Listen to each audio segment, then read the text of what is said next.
değerli misafirlerimiz, yanımda Mat Filtrasyon Teknolojileri kurucusu ve yönetim kurulu başkanı Sayın Erdem Akartepe ile birlikteyiz. Hoş geldiniz Erdem Bey. Hoş bulduk, çok teşekkür ediyorum.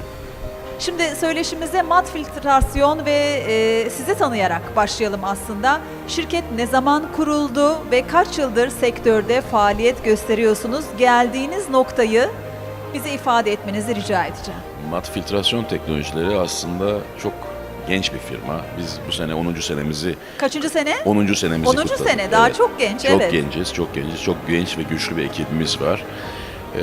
Özellikle suyun kısıtlanmaya başladığı bu dönemi görüp mat filtrasyon teknolojilerini kurduk. Neler yapıyoruz biz? Kapalı devre filtrasyon sistemleri üretiyoruz. Nedir kapalı devre filtrasyon sistemleri? Ne demek?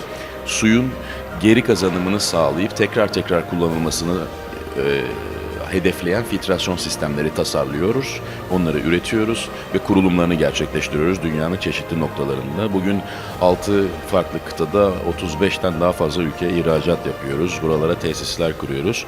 3 farklı sektörde işlerimizi gerçekleştiriyoruz. Bir tanesi şehir akvaryum. Nedir bunlar? Bir tanesi şehir akvaryumları, büyük gezilebilir şehir akvaryumlarının filtrasyon sistemlerini tasarlıyoruz. Bir diğeri kapalı devre balık çiftlikleri. Bunlar karadaki balık çiftliklerinin suyu tekrar kullanıp çevresel etkiyi çok azalttığı ve çok daha organik, sağlıklı ürünler çıkardığı balık çiftlikleri tasarlıyoruz, yapıyoruz. Ve bir diğeri de sanayi tesislerindeki suyun tekrar kullanılmasını sağlayan yeşil dönüşüme uyumlu fabrikalar, filtrasyon sistemleri tasarlıyoruz. Aslında çok kıymetli bir iş yapıyorsunuz çünkü su hayat, hayatımız her şeyimiz.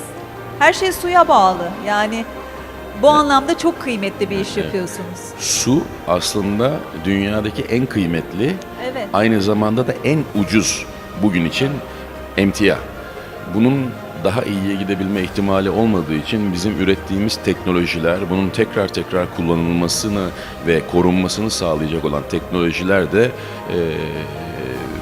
bizi hep ileriye götürüyor. Peki bu şirketlerinizin Türkiye'de ve uluslararası arenada öne çıkan referans projeleri hangileri? Şehir akvaryumları tarafında dünyanın en büyük akvaryumu olan Abu Dhabi'de Yas Adası'nda bulunan SeaWorld Abu Dhabi'yi, evet, SeaWorld Abu Dhabi'nin pandemi süresinde bütün ekipmanlarını sağlayıp tasarımlarını yapıp onu orada hayata devreye geçirdik. Nerede Abu Dhabi'de? Yas Adası'nda. Yas Adası'nda. Yas Adası'nda. Balık çiftlikleri tarafında zaten Norveç'teki bütün somon üreticilerinin ana tedarikçisi pozisyondayız. Hepsine ekipmanlarını veya filtrasyon teknolojilerini biz sağlıyoruz. Endüstriyel tarafta da özellikle yeşil dönüşüm vizyonuyla hareket eden fabrikalara sularını tekrar kullanmasını sağlayan yeni filtrasyonlar teknolojileri üretiyoruz. Peki Erdem Bey, su arıtma sistemlerinde enerji verimliliği ve işletme maliyeti optimizasyonu nasıl sağlanıyor? Mat filtrasyon teknolojileri bu noktada nasıl bir mühendislik yaklaşım benimsemiş durumda? Çok güzel bir soru. Bizde az enerji, az su ve yüksek verimlilik üzerine çalışıyoruz. Aslında artık enerji verimli mühendislik bir tercih değil, artık mühendisliğin namusu olmuş durumda. Yani bunu ilke olarak almayan bir mühendislik yapısının üreteceği çözümlerin başarılı veya sürdürülebilir olmayacağına inanan bir ekiple beraber çalışıyoruz ve sürekli olarak yaptığımız Ar-Ge çalışmalarıyla nasıl daha az enerji harcarız, nasıl daha az su tüketiriz ve aynı verimliliği nasıl yaratırız, hep hedefimiz, vizyonumuz o yönde. Algada nasıl bir seçicilik oluyor onu merak ediyorum Erdem Bey. Böyle suyu açıp dişimi fırçalayayım ya da duşun altına bu kadar çok su kullanıyorum. Sizde nasıl bir algada seçicilik oluşturuyor bu işi yapıyor olmanız ya da çevrenize? Şöyle, aslında hala su çok yani biraz önce bahsettiğim gibi olması gerekenden çok ucuz bir emtia veya bir varlık olduğu için hala vahşi bir şekilde hepimiz su tüketiyoruz. Evet, değil mi? Ama bu böyle devam etmeyecek. Yani bunun eğitim, yasalarla da belki bir çerçevelenmesi gerekiyor. yeni regülasyonlar geliyor ama tabii suyun esas büyük tüketimi bireysel insanlardan ziyade sanayi tesislerinde oluyor. Tabii. O yüzden ilk büyük regülasyonlar, en büyük tasarruf tedbirleri veya işte bu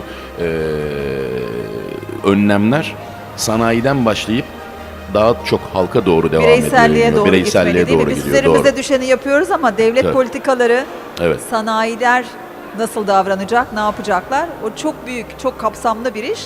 Evet. Ama Türkiye'nin şimdi yeşil sanayi dönüşüm projesi var. Aslında artık sanayiciler için fiyatı veya pazardaki rekabetlerini belirleyecek unsur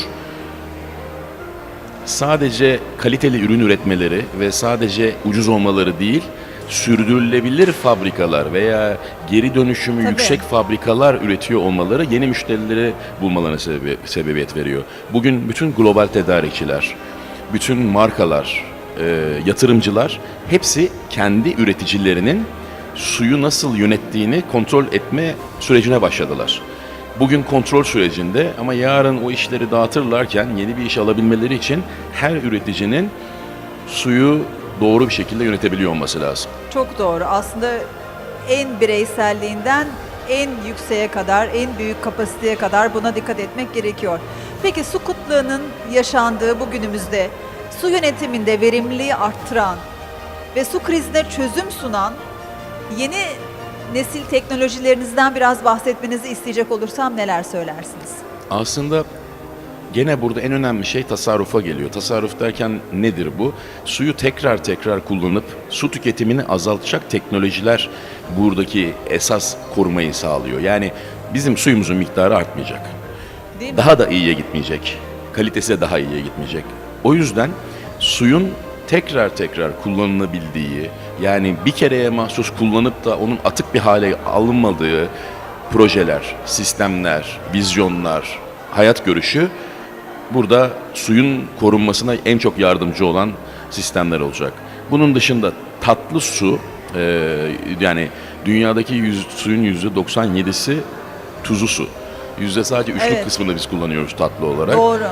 Yani tuzlu suyun daha verimli teknolojilerle tuzundan arındırılıp insanların kullanımına hazırlanacak olan teknolojiler de çok yakın zamanda çok önem arz edecek. Evet. Sizin bir tavsiyeniz nedir merak ediyorum. Buradaki böyle geleceğin liderlerine, yeni girişimcilerine güçlü bir tavsiye verecek olsanız ne söylersiniz? Sürdürülebilir işletmeler kurmak hayatta kalabilmenin en önemli şartı haline gelecek. Bu demek değildir ki her şeyi işte çok sürdürülebilir hale yapmak. Burada ufak tefek hareketlerle bile, yani